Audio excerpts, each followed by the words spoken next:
It was a cold, damp November evening when Emily pulled her coat tighter around her shoulders and glanced up at the darkening sky.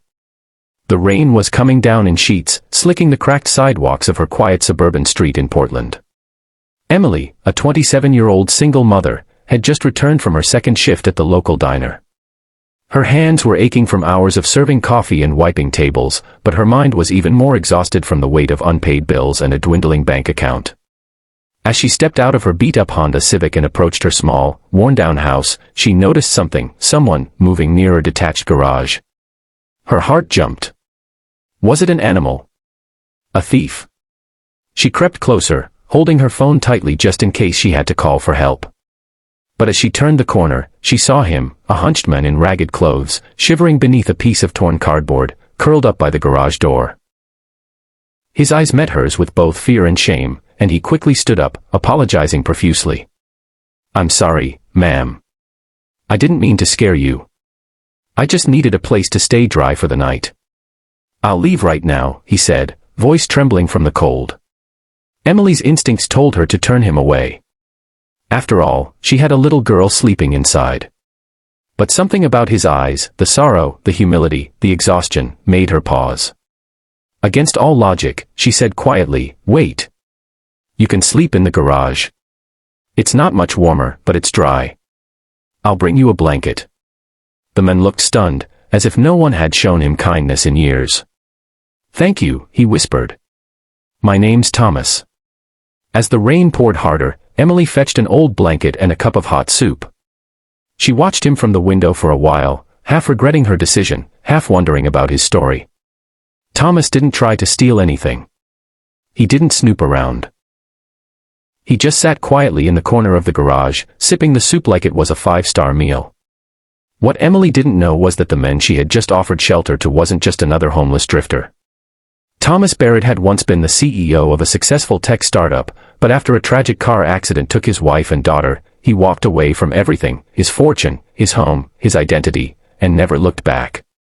The next morning, Emily brought him breakfast before heading off to work. She didn't pry, and he didn't offer much. But that simple act of kindness struck Thomas deeper than any words could. No one had cared for him in years. That night, he stayed again. Then the next. Slowly, they talked. Emily shared her struggles as a single mom. How her ex-husband vanished. How she worked 2 jobs just to pay rent. How her daughter, Lily, dreamed of a world far beyond their small town. Thomas listened, often with tears in his eyes. One night, he asked if he could help around the house, fixing the broken sink, repairing the flickering kitchen light, organizing the garage. Emily was hesitant, but she said yes. And in just a few days, her worn-down home started to feel whole again. Lily grew fond of Thomas, calling him Mr. T. He helped her with math homework, listened to her talk about school, and even fixed her broken tricycle. Neighbors began to notice the men coming and going from Emily's garage. Some raised eyebrows. Others whispered. Emily ignored them. To her, Thomas was no longer a stranger. He was family. But then, something strange happened. One morning, a sleek black Mercedes appeared on her street. 2 well-dressed men stepped out, asking around about a Mr. Barrett. Emily overheard them outside her window. Fear gripped her heart. Who was Thomas really? What had she gotten herself into? That night, she confronted him. "Who are you, really?" she asked, her voice shaky. Thomas looked at her with a haunted expression, then slowly told her everything. The company. The accident. The years on the street. Emily was speechless. She had let a millionaire sleep in her garage. And yet, he was the most humble person she had ever known. "I'm not that man anymore," he said. "But what you did for me, you reminded me what it feels like to be human again." Emily didn't know what to say. But deep down, she knew her life, and Thomas's, was about to change forever. Backhand index pointing right. Don't miss what happens next in Chapter 2.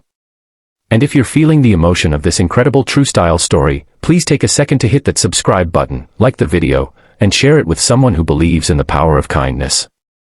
Open Book Chapter 2, The Garage was just the beginning, 5,000 words. A week after Thomas revealed his true identity, Emily was still trying to process everything.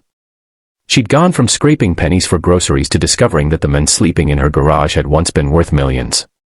But Thomas wasn't interested in reclaiming his wealth. He was interested in something more valuable: gratitude, healing, and perhaps, redemption. Still, Emily was overwhelmed. "Why me?" she asked one evening as they sat outside sipping coffee on the porch. "Why did you come here?" Thomas smiled. "Because you reminded me of who I used to be. And maybe who I still can be." Meanwhile, the men in suits returned. This time, they brought news. Thomas's former business had been acquired for nearly $150 million, and his ownership stake still held legal weight.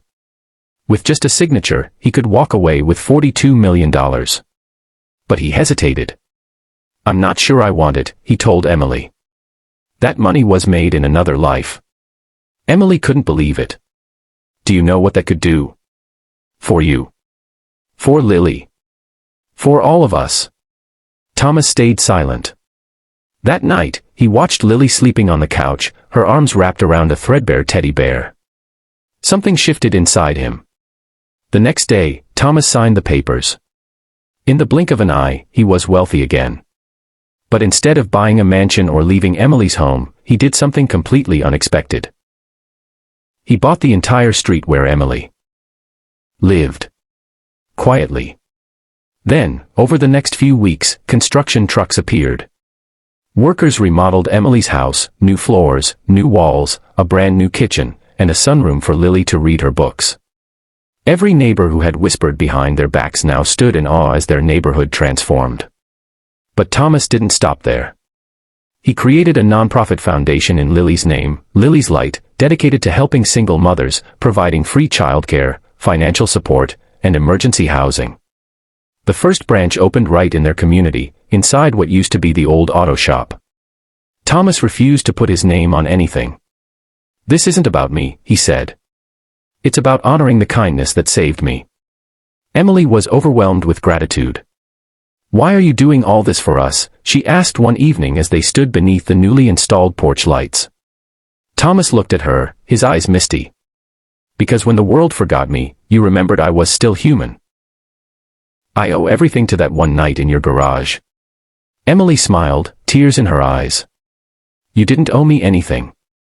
I just did what was right. And that," he said, "is why you deserve everything." Months passed. Lily blossomed into a confident young girl with dreams of becoming a scientist. Emily quit her diner job and began working full-time managing the foundation. Thomas still lived with them, but now in the cozy guest house out back. Their bond had deepened into something sacred: family.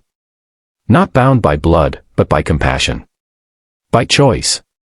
The video closes with a scene of the three of them, Thomas, Emily, and Lily, walking down the street hand in hand, as neighbors wave and smile. Over this, a simple message appears. Kindness is never wasted. You never know who you're helping, or who they might become. Backhand index pointing right. If this story touched your heart, please subscribe to our channel. Every like and comment helps us share more real, powerful stories that restore faith in humanity. Share this video to inspire someone today. Sparkling Heart.